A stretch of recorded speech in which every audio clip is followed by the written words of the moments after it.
Okay, we're going to move on to our next segment. It's a post from the Better Government Association titled "Few Programs Steer Child Carjackers Away from Trouble." Now, let's come to terms with something. All four of the programs, which obviously that we've covered in the show before, the Tribune hates. It's about parental responsibility and just installing discipline in kids. If you can just do that, you have nothing to worry about. Poverty, no, don't worry about it. But anyways, programs are not going to solve the problems of Chicago. They're not. And I'm not trying to be mean. I'm just saying they're not.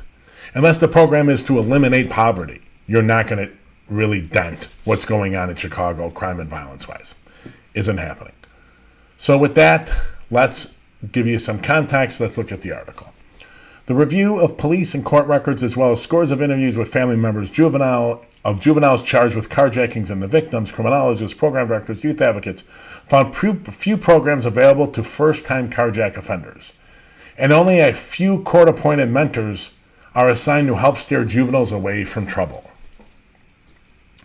Interesting. I don't know why they focus just on carjackings. What are the programs for first-time offenders for violence as a whole? I don't know. Carjackings are making all the headlines, so that's what's going on. Many urban places have issues with carjackings, but why not just all of them? I'm sure the Tribune hates the BGA because, oh my God, another program? Those never work. Just install discipline. Better parenting. Don't worry about rampant intergenerational poverty. The article continues. Felton's daughter, is one of the people covered in the article, is just one of scores of Chicago youths arrested for carjacking last year, part of a rise in Chicago and other cities across the nation. Well, at least they had that context. Nearly all of Chicago's minors arrested were black and from long-neglected communities. Yes. Experts say a pandemic-era detachment from the lifelines of school, social activities, and close family contact left the teenagers especially vulnerable to dangerous influences. Yes, all of that. Sure, I'm down with that. Next. There's just an absolute dearth? There's an absolute dearth of services.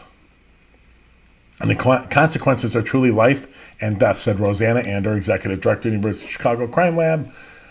We had people from the Crime Lab on this show over last summer talking about the officer support system. So Ander, Executive Director of the University of Chicago's Crime Lab, which has analyzed the recent spike in Chicago carjackings. Okay, congrats. Yes, there is a dearth of services, but there's been a dearth of services.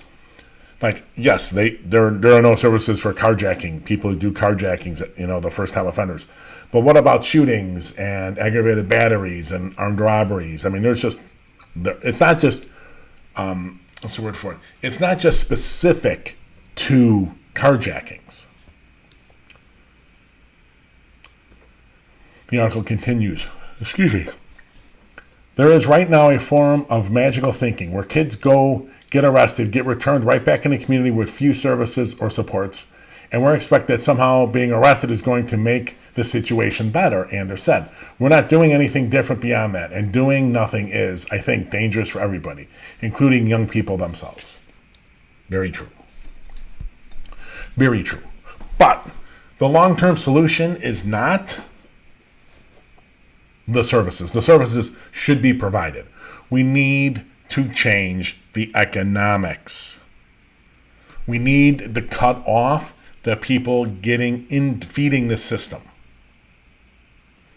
And you do that not by what Alderman Lopez would argue, or Alderman Fioretti would argue, or Paul Vallis, all who are almost for the most part completely useless on this issue. You don't do it by punishment because it doesn't work. Oh, well, you're just a liberal, you don't know. No, the science says it doesn't work.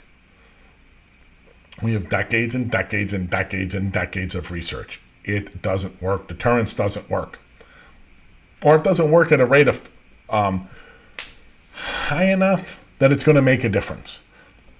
The reoffending rate, the recidivism rate at which people get out of prison and go back, it's unbelievably high. I don't want to quote a number because I don't remember I haven't looked it up recently. But man, it's been up 70% in years past. Deterrence isn't working. That's an epic failure. And pretty much any program you put in to reduce recidivism works better than deterrence. Why? Because deterrence almost no work. So if you say it's 70%, all the new program's got to come in is be at 68. If only 68% of people go back, it's a winner. That's how bad deterrence is. But you can't get that in. Look at Paul Vallis spouting out of his ass. He knows nothing about what he's talking about. But it's all support the police, give them more money, give them everything, lock everyone up for as long as humanly possible. No.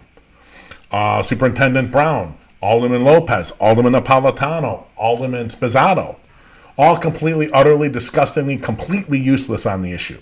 They don't give a shit about science. They know better. They just know. I know.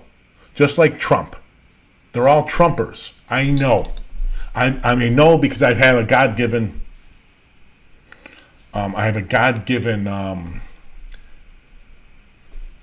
intelligence on an issue that I have no research on. Now, Brown may know differently and may be lying, which is probably worse than just being ignorant. Same thing with Napolitano. He was a cop. He should know.